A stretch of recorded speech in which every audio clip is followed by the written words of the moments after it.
Hi guys, just a short video because I keep getting questions about how do I come up with that income transfer that we put on the credit cards. So I want to run over that right quick just so that you will know when you are figuring your credit card income transfer amount, you will know exactly what you're looking for. So if we have an income of $4,700 approximately, the expenses are $3,700. Out of those expenses, we're going to pay the gas, electric, phones, groceries, restaurants, Netflix, Culligan, alarm system, internet, and car insurance, totaling $2,038. Every bit of this can go onto this credit card, so we are going to be transferring all of these expenses onto this credit card and letting them automatically come out on their due date. So that totals $2,038. Now, we have $1,000 of cash flow because our total expenses, including the mortgage and the credit card, come to $3,700. That leaves us with a $1,000 cash flow.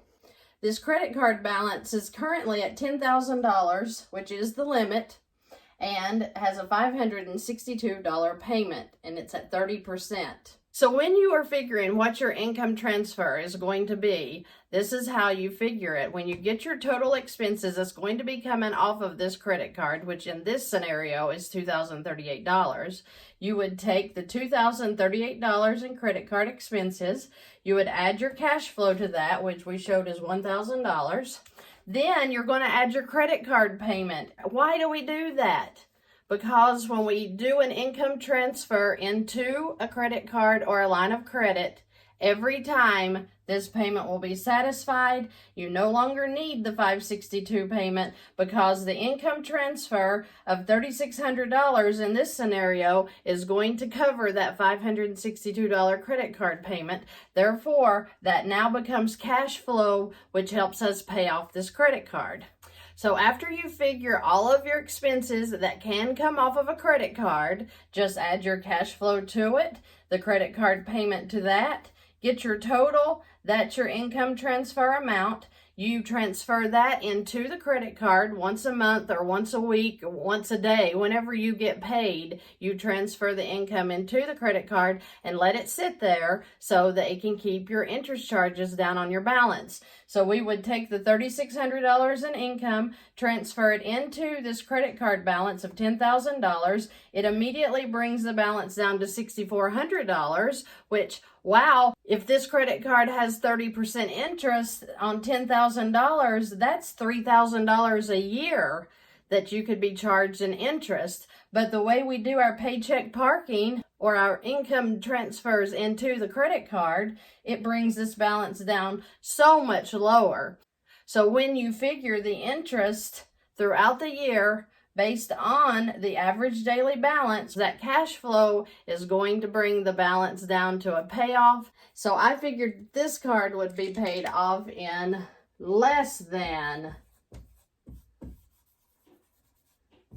12 months.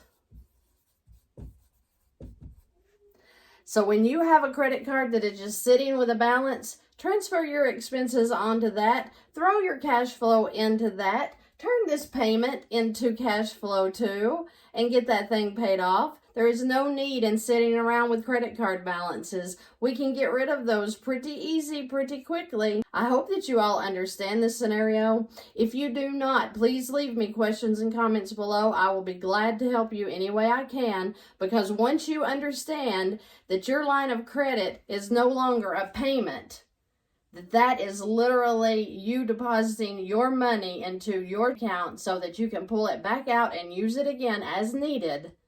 When you change your mindset and you realize you now are using your credit lines as checking accounts, it takes all of the stress and worry off of paying your credit cards, because now you're not looking at it as paying your credit cards. You're looking at it as putting your cash flow in there so you can pull that right back out and use it again as needed for these expenses. Thank you so much for joining me today. I look forward to hearing from you, and I hope you guys have a great week.